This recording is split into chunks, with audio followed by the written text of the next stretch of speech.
All right, here we are with Coach Justin Price. Coach, first of all, a tough loss last week, wasn't it? Yeah, it was. We've been fortunate enough to win a lot of those games that came down to last play, and unfortunately Friday it just wasn't our night.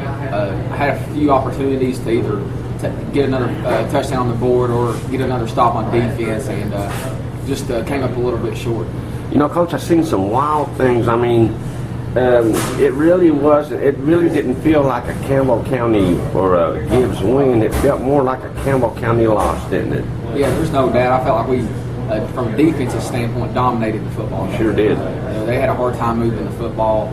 Offensively, for 99 yards, we were doing what we wanted to. Just got on the 1 yard line 2 different times and couldn't score. Got down on the 10-yard line one time, didn't score. And with when you're playing a team like Gibbs, who likes to control the clock, right. Every possession is so important. We just didn't take advantage of those opportunities we had. And because you know you have to control the clock, because if you don't, they're going to, aren't they, on most occasions?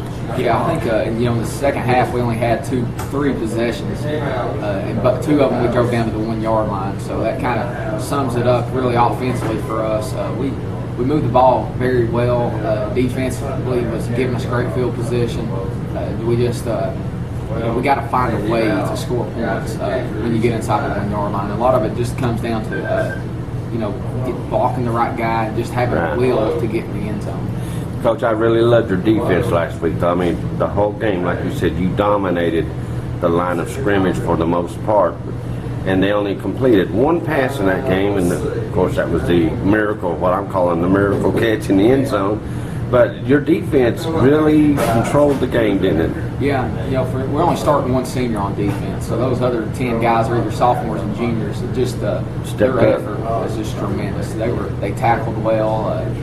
Led by Austin Raines, who is the only senior over there, and Landon Reese, I think he had about 14 tackles as well. So defensive line controlled it. Secondary was right where they needed to be. Just obviously the one play, 4th and go from 25, they kind of just threw it up, and Seth Roberts was there in position. Just receiver made a great play, and we just didn't knock the ball down. Right. Now, Coach, of course, I've got to ask you the status on sophomore quarterback Zach Rutherford. What's the status on him?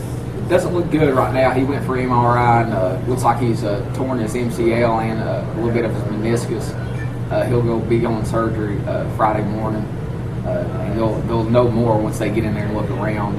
We've heard anywhere from being out 3 weeks to being out for 3 months. So not a whole lot of how long he's going to be out, but do kind of know what happened. And very unfortunate for Zach. He's such a talented kid. He's just a sophomore. Doesn't look like a sophomore, doesn't throw like a sophomore. He played extremely well in the first half against Gibbs up until his injury, and was moving the ball for us. It's something we're missing, but we're also very excited about Josh Lay being a quarterback. He led us down there in the second half a couple times too. So our kids will rally behind who's ever back there, but we sure are going to miss Zach. Right. Now, of course, you got Central coming up this Friday night. What are you expecting from them? It's a little more typical offense for your defense to face this week, isn't it? Yeah, there's no secret what they try to do. They want to get the ball to Jeremiah Howard's their start tailback. He started since he was a freshman, so we got to stop him, number 1. And then they got a big receiver out there, number 2, that they like to get the ball to. So we got to make sure we know where he is.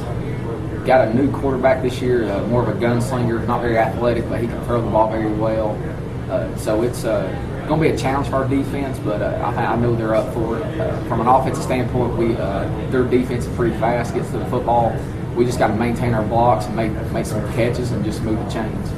All right, now, Coach, is there any other injuries on our team this week? No, obviously Jacob Bunch is still rehabbing. We're hoping to get him back in the next couple of weeks from a broken ankle. Patrick Strunk, who's starting tailback for us, he's actually going to miss the entire season. He had surgery a couple of weeks ago. So, and then Rutherford being out. Obviously those guys mean a lot to us, and it would make us a lot better if they were on the field. But with that being said, we've had a lot of guys that stepped up, and I felt like Friday they did some good things. We just got to put it all together. And Coach, you say a lot of young guys. You're probably deeper this year because you have new guys, aren't you? Yeah, we had a very small senior class. but our juniors and sophomores are very big, and we're excited about them. The juniors, it's not that they're young, they're just inexperienced. Right. We've been so senior heavy, especially offensively last year with Jeffers and Torres and Elkins, all those guys. We had 10 of them seniors. It kind of spoils you, doesn't it? Yeah, it spoils you, and then, these guys come in, and sometimes it takes a couple games to get used to the Friday night speed and the atmosphere. And for the most part, I thought our guys handled it well. Obviously, on the 1 yard line, we could have done some things differently. Right. We feel like we've got those fixed this week, so we'll just we'll keep doing what we do. Well, Coach, I had people ask me all week long, well, why didn't, we were on the 10, 11-yard line a couple of times, why didn't we kick a field goal? And I've said, well, that's not the way Justin Price coaches, is it? No, we've our philosophy is if we feel like we can score every play, no matter where we are, and to be on the 1 yard line, sometimes you just got to impose your will on people. You're not going to kick a field goal right there. Exactly. And we want to try to punch them in right there. And even though we didn't, but I do think we learned a lot from that experience. Right. Not that we'll kick a field goal next time. It's just a matter of what we got to do when you get on the 1 yard line. What type of toughness and willpower it takes to punch it in. Well, and Coach, and I know this with playing. When you're on the 1 yard line, it's harder for the field goal kicker to kind of punch the ball up. It's a tougher lay than if you was on the 10, 20 yard line, isn't it? Yeah, and we got a lot of confidence in Gustavo to come in and make those field goals. Right. So it's something. Obviously, if we were backed up a little bit more, we would give him an opportunity. But I just feel like at the 1 yard line, you got to be able to run behind Tanner Boston and Big Mike. Right. Peyton Webb and get punching the end zone. And we've definitely spent some time on it this week. We're going to get it fixed, and I think next time we get down there, it'll be a different ending. When I coach now, of course, we know who the starting quarterback this Friday is. It's going to be Josh. Anything different you're putting into the offense for Central? Well, obviously, Josh is more of a dual threat quarterback, which adds a whole other dynamic to us. When we had Tuffy Sheep a little bit, where they're running and throwing, can make you tough to defend. Right. But we're going to stick to our basic. The foundation of our offense will be the same every year. But we got enough installed where when a guy like Josh plays, we can take advantage of his strengths. And right. So you'll see a lot more quarterback runs. You'll see probably some screens and maybe a little bit of option game. But right. we just got to make sure that we're putting our kids in the best situation possible to be successful.